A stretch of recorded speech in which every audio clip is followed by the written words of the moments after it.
Good morning, students. So our next topic is mechanical forces in the transformer.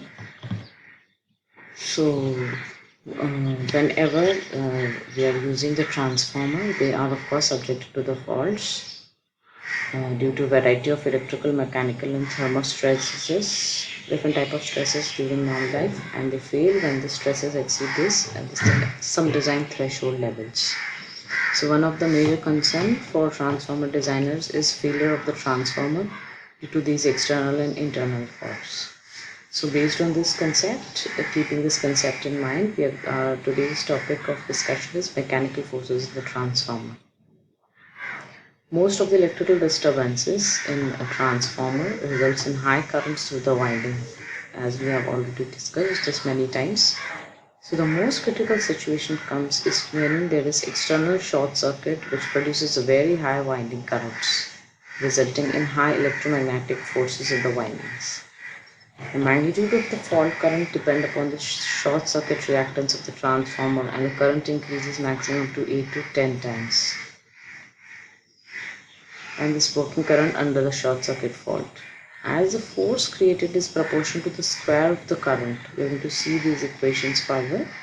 So this force produces the double the times of, that is square of the current. The electrical force can reach more than 100 times of normal electrical force under short circuit condition. Thus the fault current produces radial and axial component of fluxes which interact with the winding current to produce axial and radial forces respectively. So what is happening whenever short circuit is happening in the secondary of the transformer? A very high amount of current is produced, and these some kind of forces are produced in the transformer. We name them as radial and axial forces.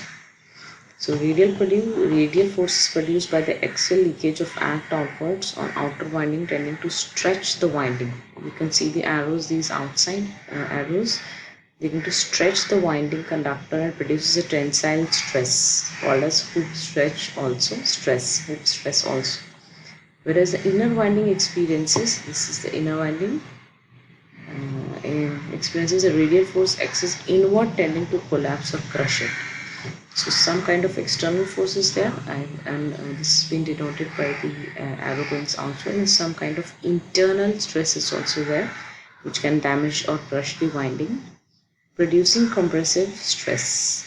This is because primary and secondary winding of the transformer carry currents in opposite directions in this particular case. Therefore, external winding is subjected to the outward pull of the other winding, and internal winding turns are subjected to the repulsive pull due to the conductor of the same winding. Now let's discuss these in detail.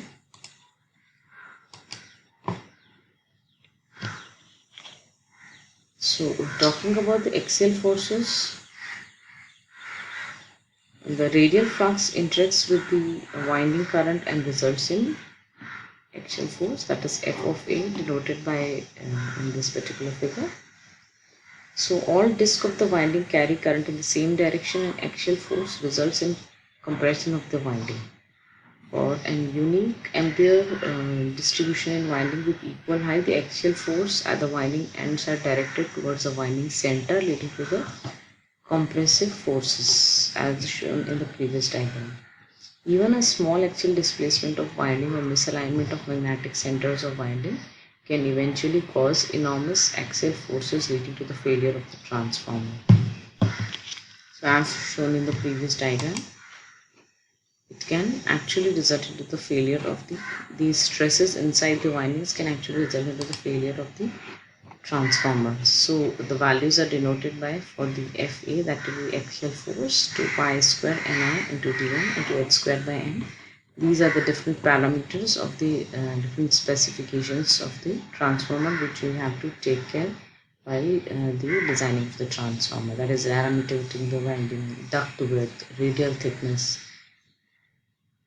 Usually we keep it between 2 by 3 to 3 by 4 of axial forces of the inner winding and 1/3 to 1/4 of an outer winding, just so that there is enough of space to handle these forces. So this usually results into deformation of the winding. So in general, winding deformation, displacement or damage of transformer occur to mechanical and electrical faults. due to various causes like excessive mechanical force during a short circuit fault. It can lead to internal turn short circuit or the sudden lightning strokes due to aging of the paper, the insulation which we connect as an insulation, or the insulation shrinks due to some reason. Clamping pressure may be lost. The transformer have to withstand certain high pressure on it, vibrations due to transformations. So there are various reasons for the winding deformations. So as you can see in the picture, these are the radial, they are equal on all the sides on the periphery of the transformer, radial deformation as shown in the picture. And these are the axial deformations. This is the insulation, these are the windings, conductor deflection, the key spacer, these are the key spacers.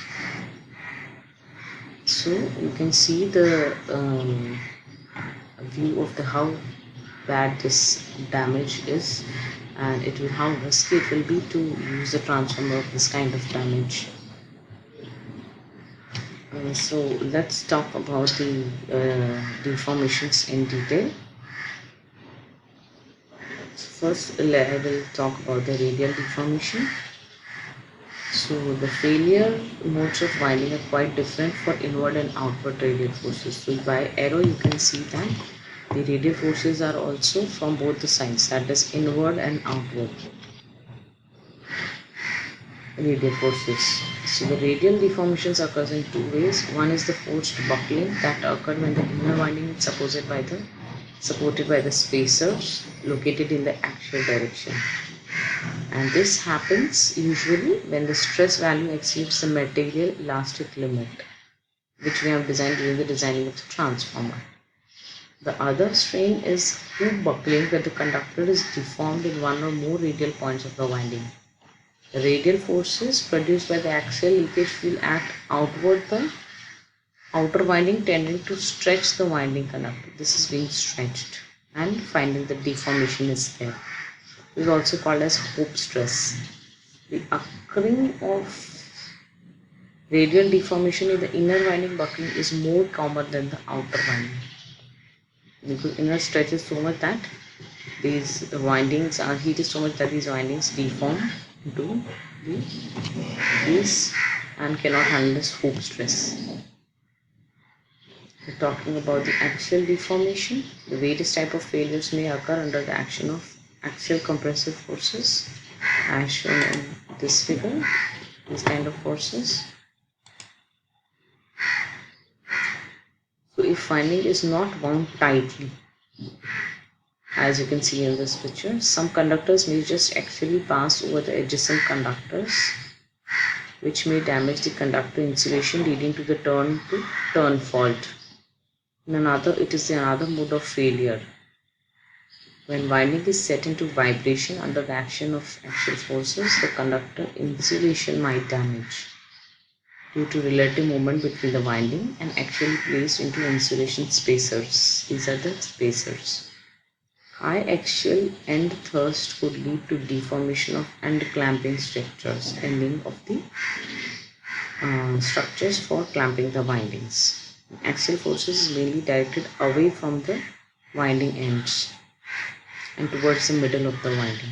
So the highest compression occurs in the middle part of each winding. You can see in the this is deformed from the middle of each winding. So in the figure you can see that the bending of the windings between the supporting columns can result into broken conductor insulation. Just imagine when the insulation is broken and you are using a three-phase transformer, how risky it can be.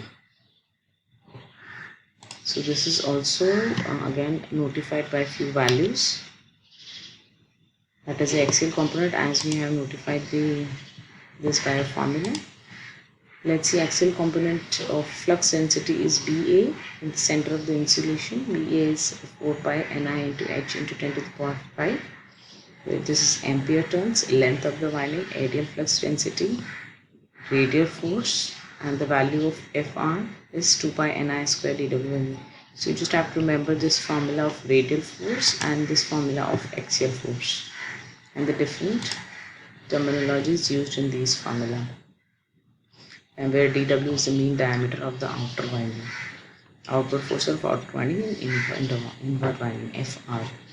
So by this you are going to calculate Fa and Fr. You usually get this short note in mechanical forces of the transformer as a short note in executing examination, and this is the quite major factor which impacts the efficiency of the transformer, and it's very important from generic point of view. Also, you should know what kind of forces can be developed in the transformer. Whenever short circuit happens on the secondary side, there is a very high current and forces are developed which are proportional to the square of these currents. That is an important point to be kept in mind. Thank you.